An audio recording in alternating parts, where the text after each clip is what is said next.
Welcome back to Three Dudes in a Basement. This is Daniel, one of your co-hosts. What's up, Austin? It's Brandon. And today we're here with a very special guest. Hi there, I'm the basement. Just kidding, this is actually Joey. Hi there. Happy to be here. Alright, so first topic today. Hold on, let me find it. You screenshotted them and didn't have them open. Shut up. Okay. Are you guys ready? And then you're not ready. This is fair. Alright, first topic. The Browns hire their Vikings offensive coordinator, Kevin Stefanski, as their new head coach. How do we feel about it? Brandon? I thought it was a wonderful hire, to be honest. I think that the Stefanski, if you look into the whole Minnesota offense, look how productive they've been. Yeah, they have some games which they didn't do so good, but the majority of the season they were good. They were able to establish a balanced game. And then when you look at the Cleveland offense and the Minnesota offense, They're eerily similar. they're very similar. Talent-wise. Talent-wise, yeah. They got a quarterback who's average. Good, but Did you just call Baker Mayfield average, the Heisman winner? yeah. Bro, Baker Mayfield's like the GOAT. What do you mean? Yeah, average at best right now. And then Here, look at his Odell, stats. He's got more career Sarcasm. commercials than wins. Just saying. and then Odell, Odell and Jarvis Landry. That's not as great as compared to Thielen and Diggs, but it's they're both top receivers, exactly what they have. And then they have Nick Chubb and Kareem Hunt, which is Dalvin Cook. David Njoku returning? Yeah, He is returning, so I believe that's so. an equivalent to Kyle Rudolph. And And even Irv Smith, because I think Irv Smith is definitely a He's guy fast, who will... too. Yeah, he is hell of fast. Hell of fast. he's hell. He's hell. Straight up hell. But yeah, even then he's comparable to a Rudolph hand. So and their O-line is trash, just like the Vikings. So he's got the same team. The only difference is he's an offensive coordinator, not a head coach. So he's got to work on the defense, and that's when you bring in a good defensive coordinator. He's a in. head coach, not an offensive coordinator. He was the offensive coordinator. He was the over offensive Vikings. coordinator for the Vikings. That's what I'm saying. Yeah. And then as long as he's a defensive coordinator, good defensive coordinator, Wade Phillips maybe, but no, obviously not anymore. Because he walked away from football. We talked about that last podcast. But Which our special guest has not listened to. that's I'm not. sorry. But that's just. I think it was a good move by Cleveland. I think it was a great move. I think it was a better move then, because I know Josh McDaniels was getting a lot of talk about being their head coach. Yeah. Exactly. And obviously, Did you see the meme about Josh Daniels and... There's Daniel kind of interrupting. Sorry.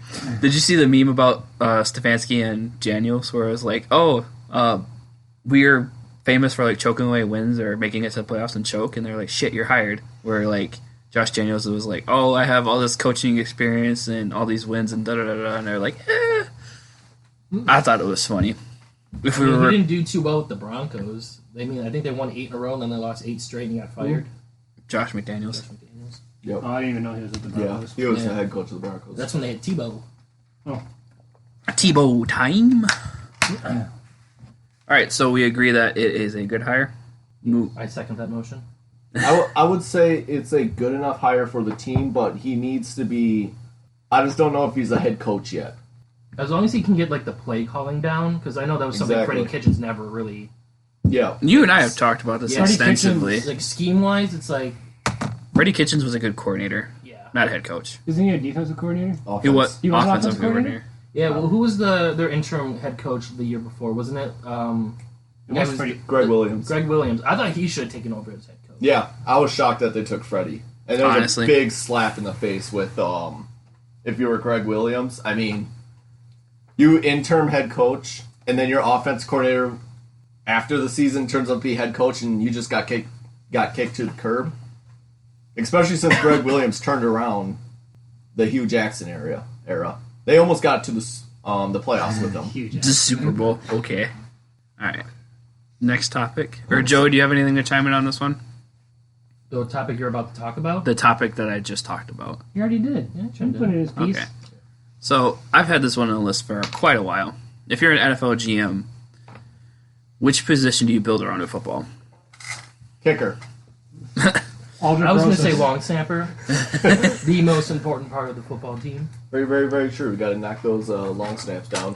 Personally, for me, I believe in building your offensive lineup because you can have a trash quarterback back there, but it depends who you have back You can have there. an amazing offensive line, but if you have a trash quarterback who can't make the throws, then it's pointless. It's exactly. Yeah, but you gotta think about it. If you have a Russell Wilson type of player who can make throws outside the pocket still and use his speed a little bit more, then yes. Or Deshaun Watson, who had an awful offensive That's line. very true, yeah. Yeah. But I But would if you're say talking, also Kyle Murray, that offense is just absolutely terrible, and they did nothing to rebuild it, and they just started over.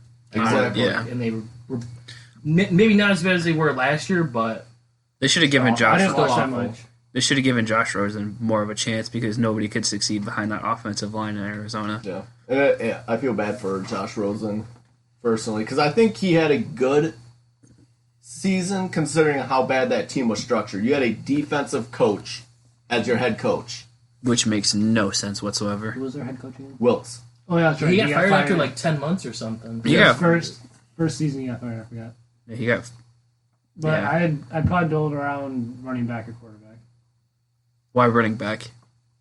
If you have a running back like Saquon Barkley, then you have an explosive offense. Just look at Saquon in New York.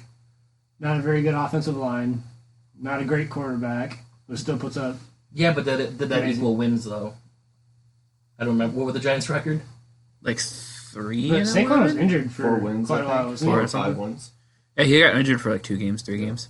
Maybe they could have won those 3 games and made it to the playoffs. and been 6-12. Yeah, 6 and 11.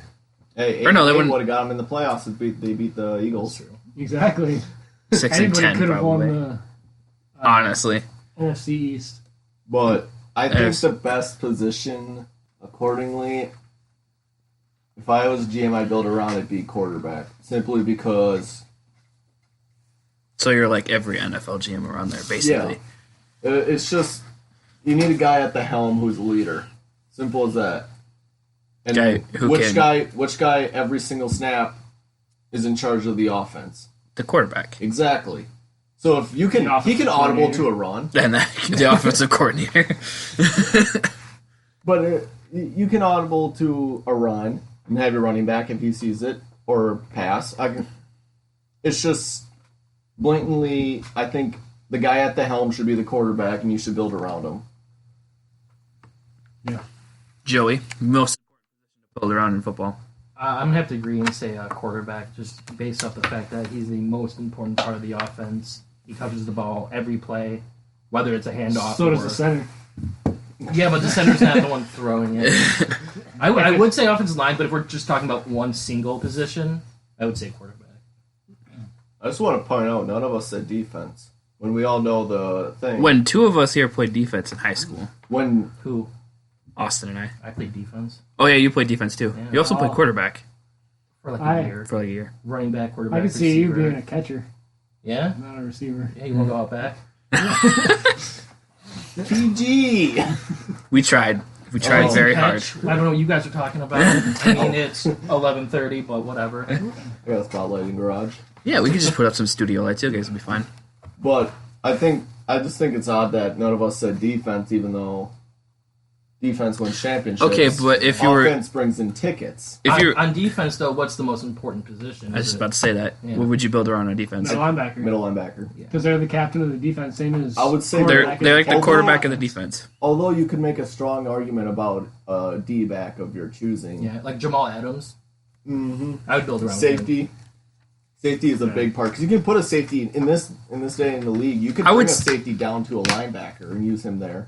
That was A going lot to of be my teams- reasoning for Yeah. building around a safety. But thank you Jamal- for pointing it out. Yeah, Jamal. It all started with Deion Buchanan.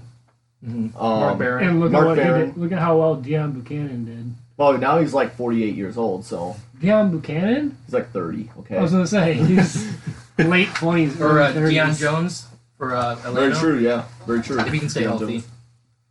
It's just you're putting in all these smaller guys, and if you ever noticed Deion Jones, like you just said, if you can stay healthy, and then Deion Buchanan got hit badly, like you're putting all these smaller people in there to stop whatever, the pass game, the run game, and then the biggest problem is you got these guys getting hit bad. So that's Very what you true. got to decide. And you can make a strong case about D-line also. Because just look at the 49ers this season. That's true. They spent Nick 5 Bosa. first-round picks on defensive linemen. And Yeah, look at them now. Their D-line is ferocious. Look Nick at the Bosa, Cowboys Solomon a couple years Thomas, ago. Cowboys. DeForest Buckner. Nick Bosa. What's I the said other that. one? First guy I said. Eric Armstead. Eric Armstead. There you go. All right. Next topic. Where do you rank the Bucks as the best teams to ever play This season. this season? This This Bucks season. team. This team, the Bucks this year, where would you rank them as the best team to ever play? They're on pace for 68 wins? 70. 70 wins? They're on pace for 70-12 record. They're on fire. Where would you Top rank? 5. Top 5? Really, Would top be your five, would yeah, be your okay. would be your top 5 best teams ever to play? Knowing the Warriors and then the The 73-9 Warriors. 73-9 Warriors and then the 72-10. Wait, no. What was that Bulls team that year? The 97 Bulls?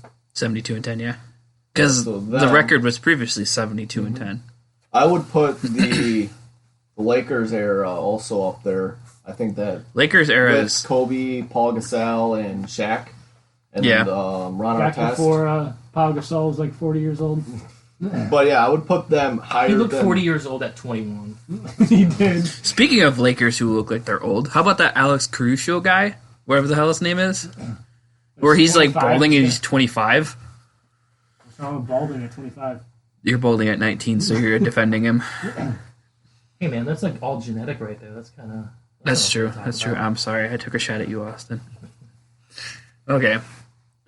So, next topic. Hitchin Correa gone. Hitchin Correa, sorry. That's Cora. Cora. Gone amid sign stealing. Correa was the Red Sox. Red Sox manager. Who was Hitch the Red Sox manager for? Hinch Oh, sorry, we Hinch didn't- was the GM. Wait, no, he was the coach Hold of the the phone. Astros. Hold the phone. We didn't get Joey's opinion on the basketball question we just had. Oh, I said they're... We're- Really, I don't watch basketball. Oh, okay, then we'll like just- you guys are throwing all these records and teams. I'm like, I wouldn't be able to remember any of that. Gotcha. Okay, we'll go to the baseball one. Yeah, As you're wearing a Buck sweatshirt.